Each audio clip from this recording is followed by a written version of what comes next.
Gracias, señor Romero. Turno ahora para el posicionamiento del Grupo Parlamentario de Podemos Andalucía y en su nombre tiene la palabra doña Lucía Ayala. Señora Ayala.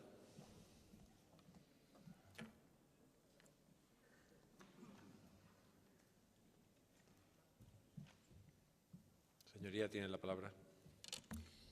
Gracias, señor presidente. Quiere el destino que en un día tan triste como hoy, en el que tanto nos duele la ausencia de José Luis, sea yo la primera que interviene de mi grupo parlamentario, precisamente para hablar de memoria, aunque sea de otro tipo de memoria. En su memoria seguimos aquí trabajando. Quiero comenzar, como no, dando las gracias a todas las entidades memorialistas y a los familiares de víctimas que hoy nos acompañan en este pleno y que están siguiendo con tanta atención la tramitación de esta ley. Permítanme, sus señorías, que no haga como ciudadano y hable de mi partido, tampoco voy a hablar de mí, sino que voy a entrar directamente en materia en la ley que nos ocupa. Disposición final primera. Modificación de la Ley de Patrimonio Histórico de Andalucía. Dice la ley, se modifica el artículo 7 de la Ley de Patrimonio Histórico de Andalucía, añadiendo un cuarto punto, que el Catálogo General del Patrimonio Histórico Andaluz tendrá como sección el inventario de lugares de memoria democrática de Andalucía. Este inventario y los bienes en el inscrito se someterán a su regulación específica. Señorías, nos parece inconcebible que una ley de este calado, una ley que trata de la memoria histórica, se enmarque dentro de las competencias de cultura y se enmarque dentro del marco legislativo del patrimonio histórico andaluz. Acaba de decir la señora consejera que se hacen eco de las recomendaciones de la ONU, incluso en la propia ley se menciona el dictamen de 2013 del Comité de las Naciones Unidas contra las Desapariciones Forzadas, también se menciona el informe del relator especial de la ONU del 2014. Sus señorías, si de verdad estuvieran haciéndose eco de estos informes, de estas recomendaciones de la ONU, estaríamos hoy hablando de una ley que pondría por delante la justicia con las víctimas y no intentaría diluir la cuestión en asuntos de cultura y de patrimonio. La ley tiene muchas cosas buenas, por supuesto, en el desglose que se especifica en la ley hay muchas cosas buenas en las que no vamos a entrar en detalle, pero quisiera incidir hoy, puesto que hoy se trata de un posicionamiento general, que estamos tratando a la luz de esta ley a las víctimas como patrimonio. Se dice en la ley que el objetivo es garantizar el derecho a conocer a la verdad, como la protección, conservación y difusión de la memoria democrática como patrimonio histórico y cultural de Andalucía. Se dice en su artículo 7.3 que las zonas incluidas en los mapas de localización serán objeto de una preservación especial de acuerdo a la normativa, entre otras, de protección del patrimonio histórico. Sus señorías, ¿saben realmente qué supone esto? ¿Qué consecuencias tiene que la ley de memoria histórica se subordine y se enmarque dentro del marco legislativo de las leyes de patrimonio histórico? Según la Ley de Patrimonio Andaluz, a la que esta ley remite, las víctimas de la represión franquista en Andalucía serían consideradas como objetos muebles susceptibles de ser estudiados con metodología arqueológica. La Ley de Patrimonio de Andalucía, donde se supone que debería encajar la memoria democrática, la enmarcaría dentro del concepto de patrimonio arqueológico, que está basado en la utilización de la metodología arqueológica, siendo considerados los objetos y restos materiales descubiertos bienes de dominio público. La ley dice que el patrimonio histórico andaluz se compone de todos los bienes de la cultura, materiales e inmateriales, en cuanto que se encuentren en Andalucía y revelen un interés artístico, histórico, arqueológico, etnológico, documental, bibliográfico, científico, industrial. Señorías, estamos equiparando a las víctimas de crímenes de lesa humanidad con bienes materiales enmarcados en la Ley de Patrimonio. Que la disciplina arqueológica sea, por supuesto, la más recomendable para llevar a cabo tareas de exhumaciones, que la arqueología tenga como fin último adquirir conocimiento histórico y que ésta esté adscrita a la Consejería de Cultura, no es razón suficiente para que una ley de esta magnitud, con estas implicaciones, se enmarquen, se diluyan dentro de las instituciones culturales. Como digo, la modificación de la disposición final primera que incluyen en la ley no es suficiente para atender a las necesidades específicas que este tema requeriría.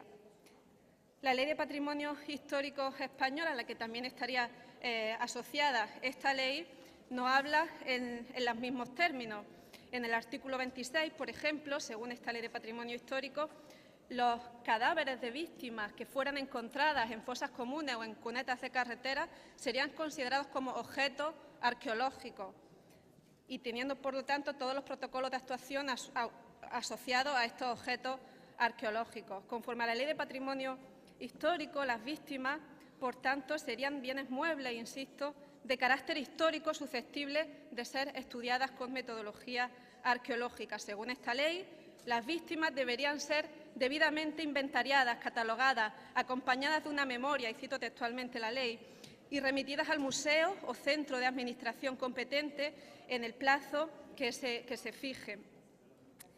Perdón, diputada.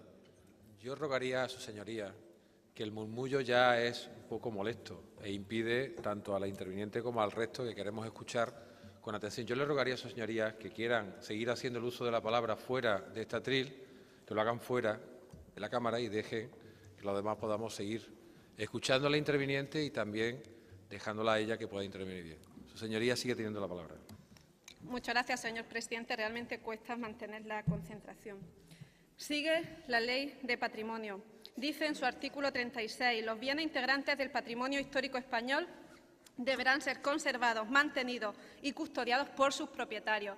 ¿Cómo podemos asociar las víctimas de la represión franquista a estos términos? ¿Quiénes son los propietarios de los restos humanos que se encuentren? ¿Serán sus familiares? ¿Serán los ayuntamientos? ¿Cómo se puede enmarcar una ley así en el ámbito de cultura? No es suficiente, por tanto, la modificación del artículo de la Ley de Patrimonio que se propone en la ley. Quieren hacer que los profesionales, los arqueólogos, que hoy en día se dedican a excavaciones arqueológicas al uso, traten indistintamente una ánfora romana que una víctima de la represión franquista. Su señoría, para que esta ley tuviera sentido enmarcada, como digo, dentro de la Consejería de Cultura y además asociada a las leyes de patrimonio histórico con todos los protocolos de protección que esta conlleva, habría que cambiar muchísimas cosas de la legislación actual de cultura, no solo añadir ese nuevo epígrafe que ustedes proponen. Y esto, por supuesto, sería, por una parte, una locura, una barbaridad. Yo ahora me imagino, me espero, que la intervención del PSOE va a decir que lo que estoy diciendo es una barbaridad, cuando de verdad creemos que es una barbaridad que se enmarque en cultura una ley de este calibre. Además, es que si se cambiara la terminología y los términos de la Ley de Patrimonio, se pondría en peligro también los bienes que sí que son patrimoniales. No encaja por ningún sitio y entiendo que estoy hablando de datos técnicos que se derivan de esta ley por el hecho de estar enmarcada a la fuerza en la Consejería de Cultura, que posiblemente muchos de los familiares de las víctimas desconozcan, por como digo, ser datos técnicos muy precisos, por no hablar de que la Consejería de Cultura es siempre la oveja negra en cuanto a dotación presupuestaria y, por lo tanto, se hace también difícil pensar que se vaya a poder llevar a buen término la ley. Estamos hablando, su señoría, de las exhumaciones de cadáveres de personas con nombres y apellidos que aún tienen familiares, aún tienen amigos que están buscando, que reclaman la entrega de sus restos. Estamos hablando, sus señorías, de la dignidad de víctimas de crímenes de lesa humanidad. Estamos hablando, sus señorías, de la dignidad de sus familiares. Y además es que se da la circunstancia que cuando un arqueólogo encuentra un cadáver que tiene más de 100 años, estos pasan automáticamente a ser considerados cadáveres históricos y, por lo tanto, sí son tratados como bienes muebles, inventariables, etcétera, como se establecen las leyes de patrimonio. Nos quedan, por lo tanto, 20 años de cuentas atrás, 20 años en los que, cuando ya se cumpla el primer centenario de la Guerra Civil, estaremos contando ya no con nuestros familiares, ya no con nuestros amigos, sino con cadáveres históricos. Por lo tanto, tenemos que darnos prisa en asegurar la dignidad y la dignificación de las víctimas del franquismo. Pedimos, por tanto, que se tramite por justicia y, además, queremos incidir en que esta es una petición expresa que no ha llegado de entidades memorialistas, de familiares de víctimas que, por lo visto, no han sido parte de estas que la señora consejera de Cultura ha atendido. Quiero hacer, por último, 2 apuntes finales. El tratamiento de las entidades memorialistas, precisamente, que se da en la ley. Se habla del Consejo de Memoria Democrática como un consejo consultivo, cuando creemos que tendría que ser todavía más, no solo consultivo, sino fundamental en todas las actuaciones. Y, por otro lado, al ser todavía tan incierto la dotación presupuestaria que se va a dotar, que va a tener esta ley, pues todavía no sabemos si la ejecución de la ley estará garantizada o no. Como tantas otras veces se nos emplaza un ya veremos, es que eso viene después. Bueno, ya veremos después. Y ya sí que, para terminar, quiero decir que vamos a dar, obviamente, luz verde al debate de esta ley. Claro que queremos una ley de memoria democrática y, si me permiten sus señorías de Izquierda Unida, claro que queremos hacer enmiendas con el objetivo común de mejorar, puesto que todos los textos son siempre mejorables. Queremos una ley de memoria democrática, pero pedimos al Gobierno de Susana Díaz que haga las cosas bien. Tan difícil es hacer bien las cosas. Y esto se lo pedimos por la dignidad de las víctimas y de sus familiares. Muchas gracias, su señoría.